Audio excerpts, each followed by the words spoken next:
Tahun 1914, dunia masih muda, tapi luka yang akan tertoreh akan mengubah segalanya. Dentang lonceng kematian berbunyi dari Sarajevo, menembus benua, mengguncang kekaisaran, dan menyeret jutaan jiwa ke dalam kobaran api yang tak pernah mereka minta. Ini bukan sekedar kisah tentang senapan dan parit, tapi tentang manusia yang kehilangan arti rumah, cinta, dan harapan.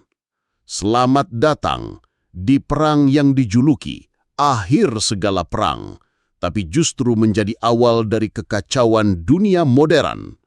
Inilah sejarah Perang Dunia Pertama, pertempuran ideologi, kehancuran peradaban, dan bisikan tragedi yang masih menggema hingga hari ini. Selamat datang kembali. Hari ini kita mau coba gali lebih dalam soal konflik besar yang mengubah abad ke-20 ya, Perang Dunia Pertama. Berdasarkan materi-materi yang ada, kita coba bedah nih inti peristiwanya. Kan sebelum 1914 itu, Eropa kelihatannya maju banget, tapi ternyata di baliknya, wah ada ketegangan besar ya. Gimana optimisme itu bisa runtuh jadi perang global gitu. Nah, mari kita bongkar pelan-pelan. Akarnya apa sih? Siapa aja yang terlibat?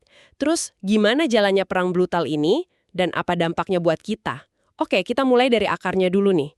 Sumber-sumber kita kan nunjukin ada beberapa faktor besar ya sebelum perang meledak. Apa aja sih yang bikin Eropa waktu itu kayaknya siap banget buat perang? Iya, betul. Jadi memang ada beberapa kekuatan besar yang saling terkait gitu. Yang pertama jelas nasionalisme. Ini udah kayak, wah membara banget. Orang rela mati demi bangsa, tapi sekaligus curiga sama bangsa lain.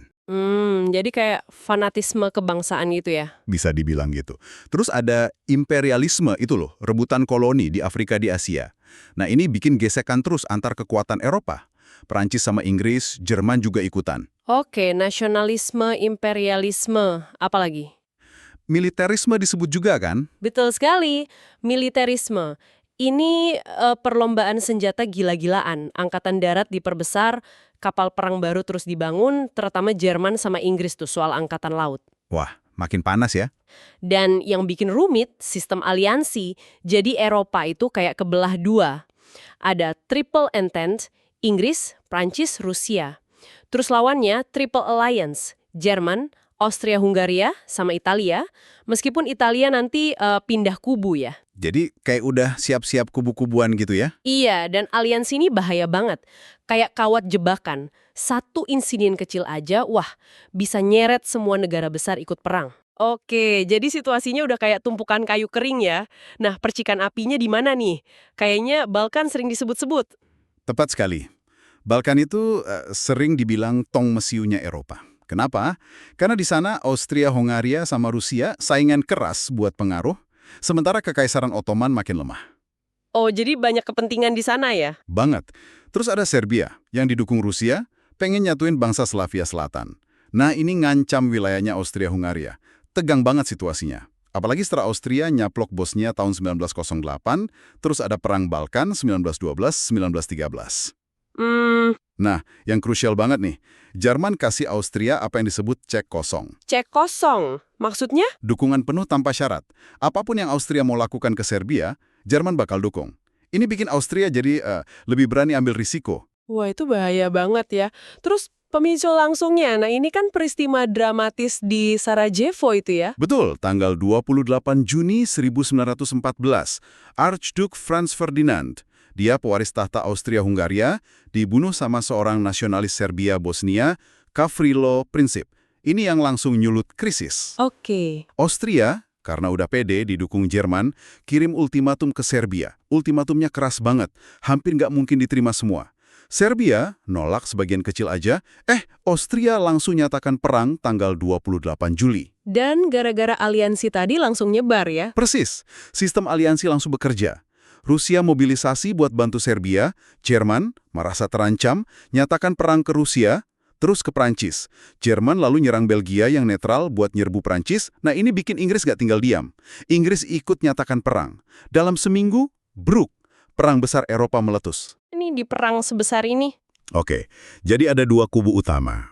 Namanya Blok Sentral, Isinya utamanya Jerman, Austria-Hungaria, terus ada Kekaisaran Ottoman Turki, sama Bulgaria. Oke, blok sentral. Lawannya? Lawannya blok sekutu.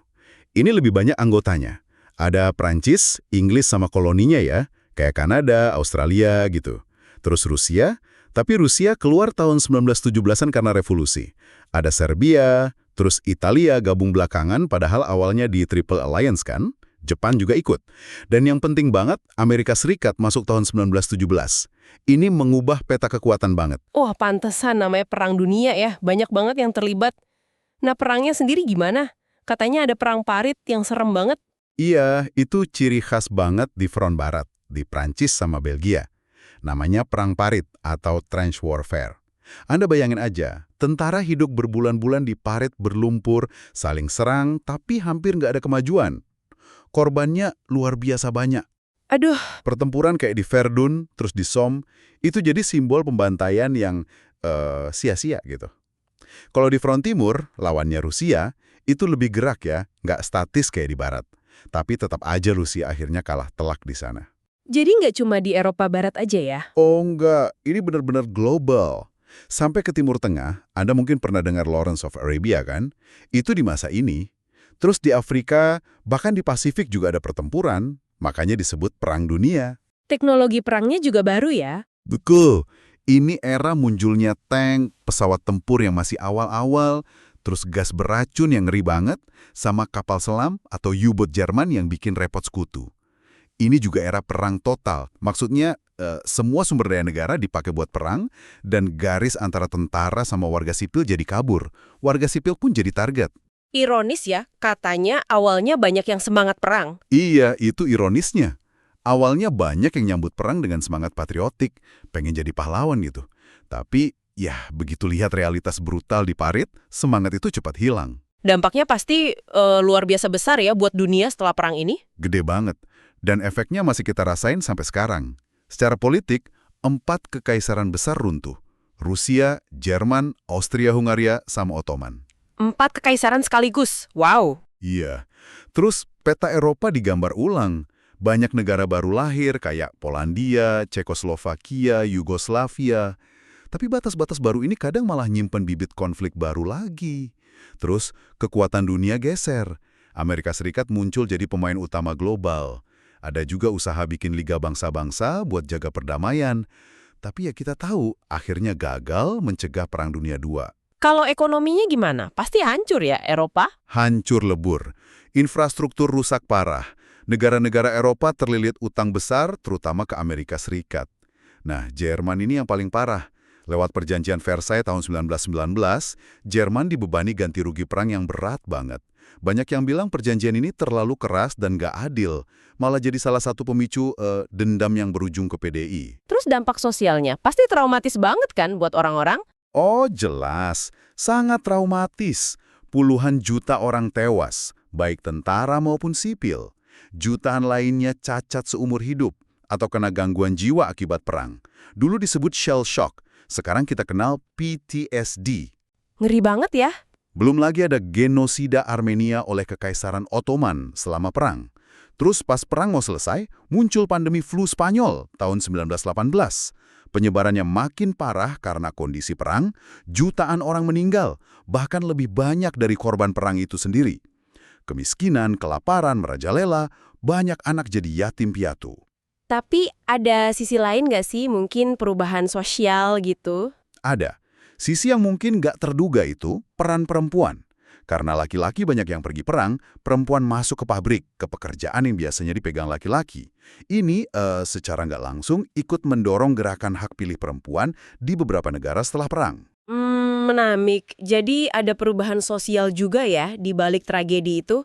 Dulu kan disebutnya perang untuk mengakhiri semua perang, tapi kenyataannya nggak gitu ya. Malah perjanjian Versailles dibilang jadi bibit PD2. Pelajaran yang mahal banget ya. Ya, pelajaran pahit soal bahayanya nasionalisme ekstrim, militerisme yang kebablasan, sama sistem aliansi yang kaku itu. Kayak kata Menteri Luar Negeri Inggris, Edward Grey, pas perang mulai, lampu-lampu sedang padam di seluruh Eropa. Kalimat yang, cukup merinding ya? Benar, perang ini jadi pengingat tragis ya, gimana kombinasi ideologi, ambisi, sama diplomasi yang gagal bisa bawa dunia ke kehancuran. Warisannya kompleks banget. Betul sekali. Nah, jadi itu tadi rangkuman pembahasan kita soal Perang Dunia Pertama, dari akar masalahnya yang rumit banget, skala perangnya yang global dan mengerikan, sampai dampaknya yang masih terasa sampai sekarang. Iya, sebagai penutup nih, mungkin bisa Anda renungkan sebentar. Coba bayangin, gimana kalau krisis bulan Juli 1914 itu bisa diselesaikan lewat diplomasi? Nggak jadi perang besar. Atau gimana kalau pembunuhan di Sarajevo itu nggak terjadi? Kira-kira wajah abad ke-20 bakal kayak gimana ya? Pertanyaan menarik tuh buat dipikirin. Oke, sampai jumpa di pembahasan mendalam kita berikutnya.